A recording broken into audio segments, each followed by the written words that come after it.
Hey everyone, it's me हमसे and you are watching HT reacts. Welcome back to the channel. Buddies कैसे हैं आप? सब ठीक ठाक हैं? उम्मीद करता हूँ जी खैर खैरियत से होंगे और सही दिन जा रहे होंगे।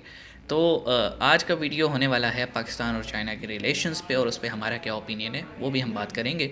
वीडियो का टाइटल आपको बता दूं कि China want bullet proof car for every Chinese worker in Pakistan, जो कि इंतहाई गलत बात है। अगर आपको लगता है कि आपके वर्कर्स को सिक्योरिटी थ्रेट है तो भाई पाकिस्तान में जो प्रोजेक्ट बन रहे हैं, पाकिस्तान की लेबर और पाकिस्तान के इंजीनियर्स को उस पर काम करने दो। ठीक है, बेशक आप हाफ़ सैलरी दे दो, लेकिन हमें तो एम्प्लॉयमेंट दो ना। हमारे मुल्क में काम कर रहे हो, प्रोजेक्ट बना रहे हो, और हमारी ही लेबर, हमारे ही इंजीनियर्स को नहीं ले रहे, और अपने जो आपके लेबर या इंजीनियर है उसको बुलेट प्रूफ कार चाहिए। This is not fair at all. अब कोई जो मर्ज़ी बोले, मुझे बुरा लगता है भाई। तो स्टार्ट करते हैं वीडियो को। पहले रिपोर्ट देखते हैं, फिर मज़ीद बात करेंगे। 3, 2, 1 एंड गो। चीन मांगे पाकिस्तान से बुलेट प्रूफ कार।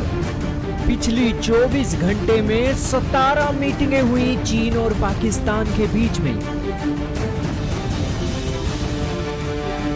तो दोस्तों, पाकिस्तान की सरकार चीन के नागरिकों को सिक्योरिटी देने में असमर्थ है और सिक्योरिटी ना देने की एवज में पिछले कई दिनों से चाइना ने अपने प्रोजेक्ट पाकिस्तान के अंदर रोक रखे हैं।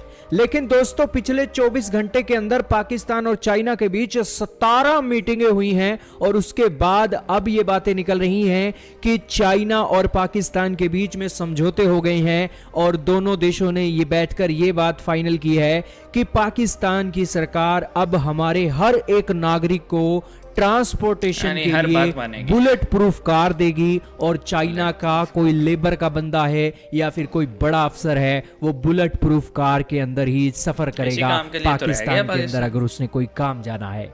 दोस्तों, पाकिस्तान के अंदर चीनी नागरिक इस तरीके से दहशत में जी रहे हैं कि ना जाने उनकी मौत कब आ जाए, और इस डर से चीन के जो नागरिक हैं पाकिस्तान के अंदर काम करने के लिए नहीं जाना चाहते हैं, और यही जो डर है चाइना के प्रोजेक्ट जो पाकिस्तान में रुके हुए हैं। लेकिन हाल ही में शहबाज शरीफ चाइना का दौरा करते हैं और वहां पर अलग अलग ऑफिशियलों से उनकी मुलाकात होती है, और अब हाल ही में इनकी 17 मीटिंगें हुई हैं जॉइंट कोऑपरेशन कमेटी की। तो उसके बाद ये फैसला निकला है, दोनों देशों ने सहमति जताई है।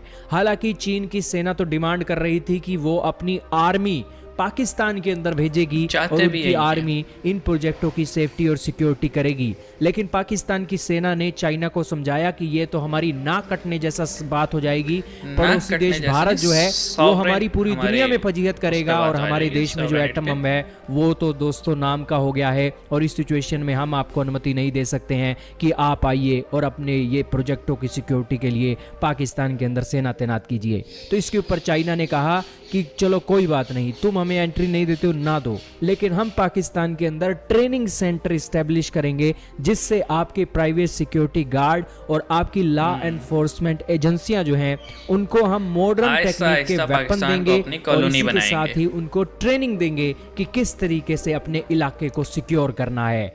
यानी कि इनडायरेक्टली चाइना ने अपनी एंट्री परमानेंट करवा ली है पाकिस्तान के अंदर।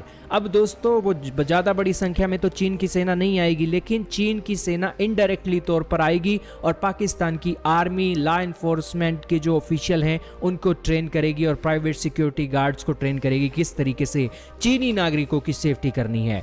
अब दोस्तों, इन ट्रेनिंग सेंटरों के अंदर यही सिखाया जाएगा कि तुम्हारी जान की कोई कीमत नहीं है, लेकिन चीन के नागरिक की तुम्हें अपनी जान बचानी है। अब दोस्तों, पाकिस्तान अपनी जान पर खेलकर तो चीन के नागरिकों की जान बचाएंगे। और दोस्तों, समय ही ऐसा चल रहा है, पाकिस्तान को पैसा चाहिए तो चीन की हर बात माननी होगी।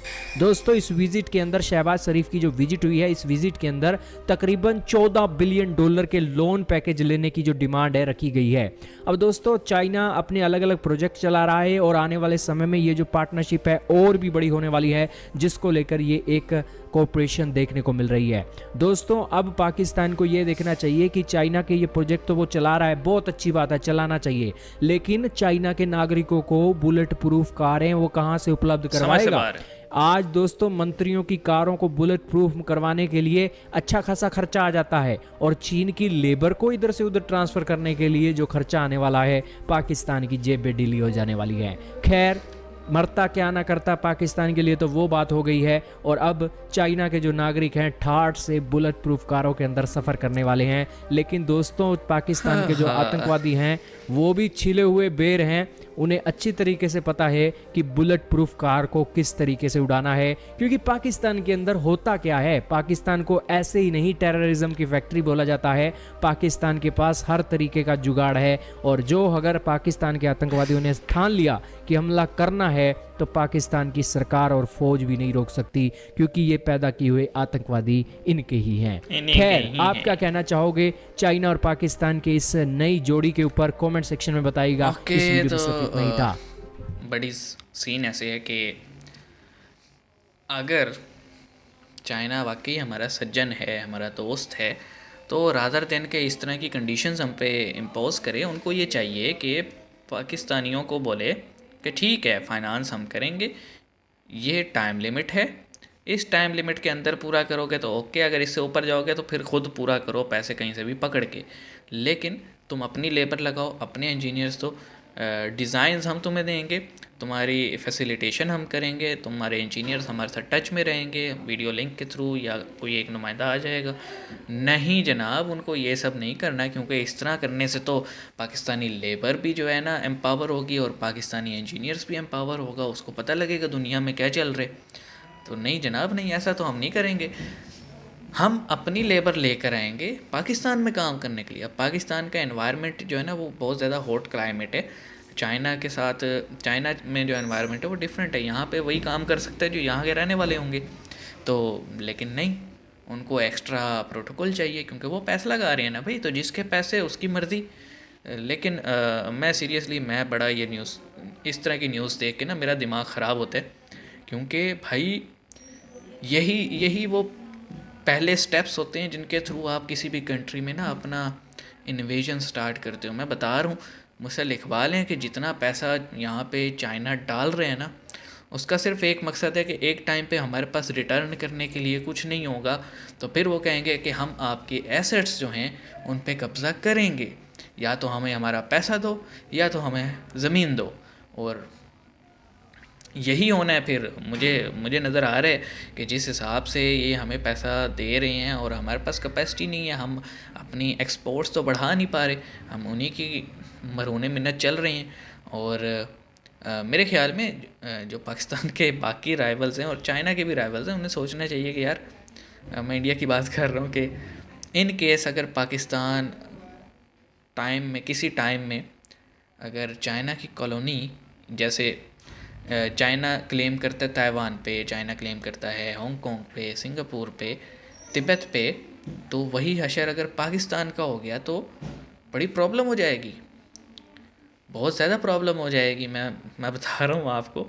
तो और मुझे नज़र भी आ रहा है कि अभी जैसे उन्होंने ये न्यूज़ क्लिपिंग में हिंट दी है कि उन्होंने कहा जी हम अपनी आर्मी भेजेंगे प्रोटेक्शन के लिए, तो अगर उनकी आर्मी प्रोटेक्शन के लिए आप ट्रेनिंग सेंटर्स में आ रही है, तो आहिस्ता आहिस्ता वो डेफिनेटली खुद आएंगे, फिर लिटरेचर लाएंगे, फिर यहाँ पे लोगों का माइंड अपने जैसा बनाएंगे, और फिर एक टाइम आएगा कि बग़ैर किसी कह लें कि डायरेक्ट इन्वेजन के Pakistan Islamic Republic of Pakistan से हट के रिपब्लिक ऑफ चाइना में कन्वर्ट हो जाएगा।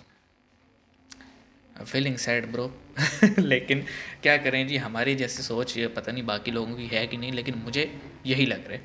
तो आपके क्या कमेंट्स हैं इस बारे में? क्या आप मेरी सोच से एग्री करते हैं या जस्ट ये मेरे माइंड का फतूर है? तो कमेंट सेक्शन में बताइएगा। See you guys in the next video.